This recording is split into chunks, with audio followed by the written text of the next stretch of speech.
دین کی بات پھیلانا صدقہ جاریہ ہے۔ ثواب کی نیت سے ویڈیو کو شیئر ضرور کیجیے۔ جزاک اللہ۔ آج محرم الحرام کی 22 تاریخ ہے اور محرم الحرام کا یہ آخری عشرہ ہے۔ اسی آخری عشرے کی 28 تاریخ کو تارک السلطنت حضرت سید اشرف جہانگیر کشوچبی رحمۃ اللہ تعالی علیہ کا عرس مبارک وہ منایا جاتا ہے۔ اسی سلسلے میں حضرت مخدوم پاک کے بعض وہ ارشادات جس میں آپ نے حصول علم کے لیے اور جب علم حاصل ہو جائے تو پھر اس پر عمل کے لیے بڑی سختی کے ساتھ اپنے مریدین کو اور اپنے محبین اور متوسلین کو تلقین فرمائی ہے، تو ان کے کچھ ارشادات میں آپ کے سامنے پیش کرتا ہوں۔ قال الاشرف، یہ لطائف اشرفی کا جو مقدمہ ہے تو PDF کی شکل میں جو کتاب موجود ہے، صفحہ نمبر 62 ہے اس کا، وہاں سے پہلا قول دیکھیں کہ علم کے معاملے میں بڑی تاکید کرتے ہوئے کیا فرماتے ہیں حضرت مخدوم اشرف جہانگیر سمنانی فرماتے ہیں، العلم بیضاء صحراء، علم جو ہے وہ چمکتا ہوا سورج ہے، اور علم دین کے مقابلے میں، علم شریعت کے مقابلے میں جتنے تمام دنیاوی علوم ہیں، جتنے فنون ہیں اور جتنے طرح کے لوگوں کے پاس جو لوگوں نے سیکھ کر کے ہنر اور پیشے اختیار کیے ہیں یا حاصل کیے ہیں، تو علم نافع، علم شریعت اور علم دین کے مقابلے میں آپ فرماتے ہیں کہ علم دین جو ہے وہ چمکتا ہوا سورج ہے، علم شریعت چمکتا ہوا سورج ہے، اور اس کے مقابلے میں جتنے طریقے کے علوم لوگوں نے حاصل کیے ہیں اور سیکھے ہیں وہ کیا ہیں؟ وسائر الفنون ذراتها، ان کی مثال علم شریعت کے مقابلے میں، علم دین کے مقابلے میں ذرے کے برابر ہے۔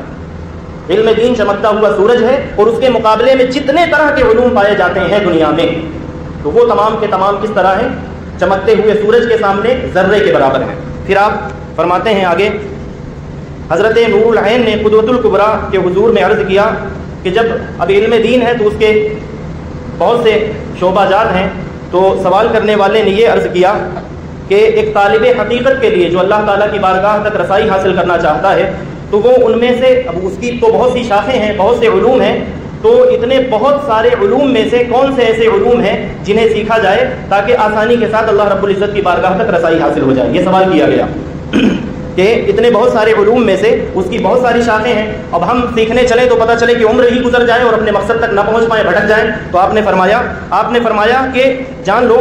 توحید جان لینے کے بعد، اس پہ توجہ کریے گا جو الفاظ ہیں ان پر، توحید جان لینے اور ایمان کے پہچان لینے کے بعد، یعنی اب جو بات ہو رہی ہے وہ بعد میں کی جائے گی، سب سے پہلے جو چیز جاننے کی ہے وہ توحید جاننا ہے۔ جس رب کی پوجا کرتے ہیں، جس کی پرستش کرتے ہیں، جس کے سامنے سر جھکاتے ہیں اور جس کے ایک ہونے کی گواہی دیتے ہیں، تو سب سے پہلے اس رب کو جاننا، اس کی ذات کو جاننا، اس کی صفات کو جاننا، اس کے حقوق کو جاننا، اور ان تمام چیزوں کو جاننے کے بعد پھر آپ نے فرمایا کہ ایمان کو پہچان لینے کے بعد اب ایمانیات میں سے نبیوں پر ایمان لانا، تمام رسولوں پر ایمان لانا، تمام اللہ کی آسمانی کتابوں پر ایمان لانا، اور مرنے اور جینے اور مرنے کے بعد پھر سے زندہ ہو کر اللہ کے سامنے حساب کتاب دینے پر، قیامت پر، یوم جزا پر، تقدیر پر، تو ایمانیات میں جتنی چیزیں آتی ہیں ان سب پر ایمان لانے کے بعد، اللہ پر، رسول پر اور ان تمام چیزوں پر ایمان لانے کے بعد آپ فرماتے ہیں اول جس چیز کا جاننا ہر بندے پر واجب ہے وہ تمام عقائد حقہ، شریعت و طریقت کا جان لینا ہے۔ یعنی تمام شریعت کو جاننا اور طریقت کو جاننا یہ ہر اس بندے کے لیے جو اللہ کی راہ کا مسافر بننا چاہتا ہے، یہ اس کے لیے واجب ہے۔ وہ شریعت کو جانے بغیر، طریقت کو جانے بغیر اللہ کی بارگاہ تک رسائی کامیابی کے ساتھ حاصل نہیں کر سکتا، سرخروئی نہیں پا سکتا اور جنت کے دروازے تک نہیں پہنچ سکتا۔ اور آپ نے فرمایا شریعت و طریقت کا جان لینا ہے اور عبادت کا جاننا ہر درویش پر فرض ہے، جو اللہ کا فقیر بننا چاہتا ہے، جو اللہ کا بندہ واقعی میں بننا چاہتا ہے، تو ہر اللہ کے اس بندے کے لیے یہ لازم ہے۔ حضرت مخدوم پاک فرماتے ہیں کہ اللہ کی جو عبادتیں ہیں، جن عبادتوں کے ذریعے سے اللہ ملتا ہے، ان عبادتوں کا علم ہو جانا، ان عبادتوں کے بارے میں علم حاصل کرنا، یہ ہر درویش کے لیے اور اللہ کے بندے کے لیے، درویش کامل کے لیے لازم ہے، فرض ہے، واجب ہے، ضروری۔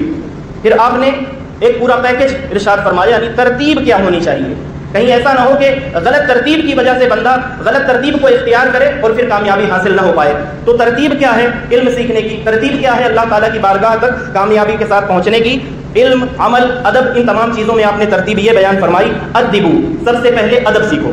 علم سیکھنے سے پہلے بھی ادب سیکھو، تاکہ علم سیکھنے کا ادب سیکھ سکو، اس استاد کے سامنے یا پیر کے سامنے، مرشد کے سامنے بیٹھنے کا ادب سیکھ سکو۔ علم دین سیکھنے کے لیے بیٹھا کیسے جاتا ہے، سنا کیسے جاتا ہے، ان تمام چیزوں کا پہلے ادب سیکھو۔ علم سیکھنے سے پہلے ادب سیکھو۔ پھر آپ نے فرمایا ثم افقہوا، اس کے بعد پھر پختہ علم سیکھو، باریکی کے ساتھ علم سیکھو، علم دین حاصل کرو۔ پھر یہ دو چیزیں ہو گئی، ادب، پھر اس کے بعد پختگی کے ساتھ علم۔ ثم اعتزلوا، پھر چونکہ کچھ علم حاصل ہو گیا ہے تو اب کچھ دنوں کے لیے، کچھ وقت کے لیے، کچھ عرصے کے لیے گوشہ نشینی اختیار کر لو، الگ ہو جاؤ، اللہ کی مخلوق سے، بندوں سے، لوگوں سے تھوڑا سا دور ہو جاؤ، اور لوگوں سے دور ہو کر کے جو سیکھا ہے اسے ریوائز کرنے کی کوشش کرو، اسے میمورائز کرنے کی کوشش کرو، اسے اپنے ذہن میں، اپنے دل دماغ میں اتارنے کی کوشش کرو،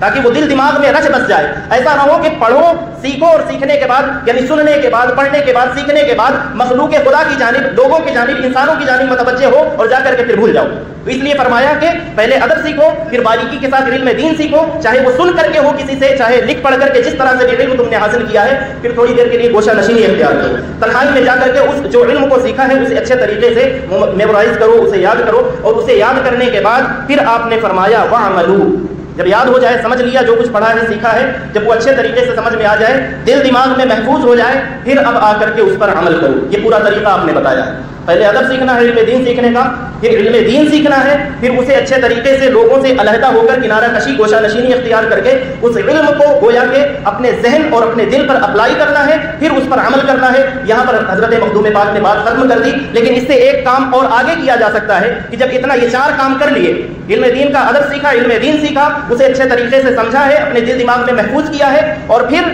اس پر خود بھی عمل کر لیا ہے، تو اب میدان عمل میں آ کر کے اس دین کی اور اس علم کی دعوت کو دینے کے لیے لوگ میدان عمل میں اتر جائے، اللہ کی مخلوق تک اس دین کو، اس پیغام شریعت کو اور اس علم کو عام کرنے میں لگ جائے۔ آگے پھر علماء کے بارے میں آپ نے کچھ نصیحتیں فرمائی ہیں۔ دنیا دار جو عالم ہے، یہ علم کی بات کی، اب عالم کی بات ہے۔ علم سیکھنے کے بعد وہ عالم جو علم سیکھنے کے بعد عمل سے دور ہے، تو دنیا دار عالم کے متعلق آپ نے فرمایا کہ دنیا دار عالم جو بھٹکا ہوا عالم ہے، دنیا کے پیچھے لگا ہوا مارا مارا پھرنے والا عالم، آپ نے فرمایا ایسا ہے جیسے ڈوبی ہوئی کشتی۔ جب کشتی کوئی ڈوبتی ہے تو اس کشتی میں سوار ہونے والے تمام کے تمام لوگ غرق ہو جاتے ہیں، ڈوب جاتے ہیں۔ اسی طرح سے دنیا کے پیچھے مارا مارا پھرنے والا جو عالم ہے، عالم دنیا جو ہے، اور جو بھٹکا ہوا عالم ہے، جو اس کے پیچھے لگے گا، تو جس طرح سے جس کشتی میں سوار ہونے والا اگر وہ کشتی ڈوب جائے تو اس پر سوار ہونے والے ڈوب جاتے ہیں، تو اگر دنیا پرست عالم کے پیچھے کوئی چلے گا، دنیا پرست پیر کو اپنا کوئی مرشد بنائے گا، تو پھر وہ بھی ڈوبے گا، اور اپنے مریدوں کو بھی اور اپنے شاگردوں کو بھی ڈوبے گا۔ یہ حضرت مخدوم پاک نے فرمایا۔ پھر آپ فرماتے ہیں سبحان اللہ، کتنا عجیب طالب علم ہے، فرماتے ہیں کتنا عجیب طالب علم ہے، محنت کے ساتھ، لگن کے ساتھ علم تو سیکھتا ہے، علم دین حاصل کرتا ہے، لیکن اس علم کے مطابق عمل کرنے کی کوشش نہیں کرتا۔ تو آپ فرماتے ہیں کہ ایسا شخص جو علم سیکھے اور علم ہونے کے باوجود پھر اس پر عمل نہ کرے، تو آپ فرماتے ہیں کہ علم پر عمل نہ کرنے والا یہ اللہ رب العزت کی گرفت اور اس کے مواخذہ سے بچ نہ پائے گا، بلکہ اس کی دگنی گرفت کی جائے گی، اور اللہ تعالیٰ اس کی شدید گرفت فرمائے گا، کیونکہ اللہ کے پیارے حبیب علیہ الصلوۃ والسلام نے ارشاد فرمایا اشد الناس عذابا یوم القیامۃ عالم لا ينفعه علم، کہ ایسا عالم جس نے علم سیکھا، عالم کہنے کا مطلب کسی کو بھی کسی چیز کا علم اس نے سیکھ لیا، اس تک بات پہنچ گئی، اس تک علم پہنچ گیا، پھر اس پر اس نے عمل نہیں کیا، تو اللہ حضور پاک علیہ الصلوۃ والسلام فرماتے ہیں کہ اللہ رب العزت اسے مزید سختی کے ساتھ پکڑے گا، اس کی گرفت فرمائے گا اور اسے شدید عذاب دے گا، اس لیے کہ ایک وہ شخص جو لا علمی کی وجہ سے گناہ کرتا رہا یا نافرمانی کرتا رہا، تو اسے تھوڑی سی ریلیکس دی جائے گی کہ اسے چونکہ معلوم نہیں تھا اس لیے اس نے کر لیا، اور جس کے پاس علم تھا اس کے باوجود اس نے گناہ کیا تو اسے دوہرا عذاب اس لیے دیا جائے گا کہ تجھے معلوم تھا، اس کے باوجود تو نے اللہ کی نافرمانی کیوں کی۔ تو یہ فرمایا، پھر آپ نے مثال دی، اور علم کے مقام کو واضح کرنے کے بعد پھر عمل کو واضح کرنے کے لیے آپ نے فرمایا، ایک مثال دی، آپ نے فرمایا کہ اگر تم میں سے کوئی جنگل کے راستے میں نکلے، اس کے پاس دسیوں تلواریں ہوں چمکتی ہوئی، اس کے پاس تیر ہوں اور تمام طرح کے اسلحہ موجود ہوں، اور وہ تمام کو بہترین طریقے سے چلانے کی مہارت بھی رکھتا ہو، اچانک سے اس کے سامنے کوئی شیر نمودار ہو جائے، تو یہ بتاؤ، آپ پوچھتے ہیں اپنے سامنے موجود لوگوں سے کہ یہ بتاؤ کہ اس کے پاس کتنی تلواریں ہیں، نیزے ہیں، اور اتنے تمام اسلحے موجود ہونے کے باوجود اگر وہ ان کا استعمال نہ کرے، تلوار کو نہ چلائے، نیزہ نہ مارے، اور شیر پر حملہ آور خود ہو کر کے اگر وہ شیر کو ختم کرنے کی اور اپنے جانب بڑھنے سے روکنے کی کوشش نہ کرے، تو کیا وہ شخص بچ پائے گا؟ لوگوں نے کہا نہیں بچ پائے گا۔ آپ نے فرمایا کہ یہی مثال ہے علم کی، کہ جس کے پاس علم ہو اور وہ اس علم کا استعمال کیے بغیر اگر وہ چاہتا ہے کہ اللہ کی بارگاہ تک رسائی حاصل ہو جائے تو جس طرح صرف تلوار اور اسلحہ ہونے کی وجہ سے کوئی شخص شیر سے بچ نہیں پائے گا، اس تلوار کا استعمال کرنا پڑے گا، تیر کا استعمال کرنا پڑے گا، اسلحوں کا استعمال کرنا پڑے گا، تب جا کر کے اس شیر سے نجات ملے گی۔ تو یہ دنیا بھی ایک اژدہا ہے کہ تمہیں نگلنے کے لیے تیار ہے۔ اگر تم علم کی روشنی میں اور عمل صالح کی روشنی میں اس دنیا کے سفر کو طے نہیں کرتے تو یہاں بھی ہلاک ہو جاؤ گے اور آخرت بھی تمہاری تباہ ہو جائے گی۔ یہ حضرت مخدوم پاک نے ارشاد فرمایا۔ اور عمل کا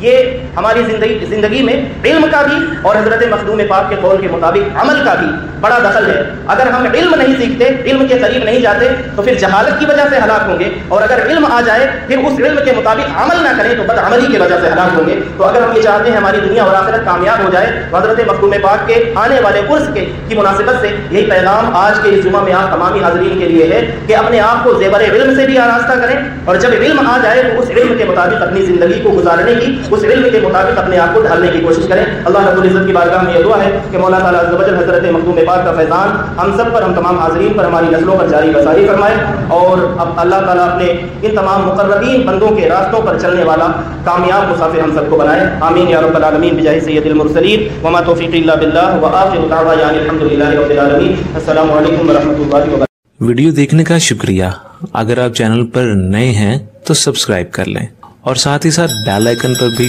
کلک کر دیں تاکہ یوٹیوب ہماری ہر ویڈیو کا نوٹیفیکیشن سب سے پہلے آپ کو بھیج دے۔ جزاک اللہ۔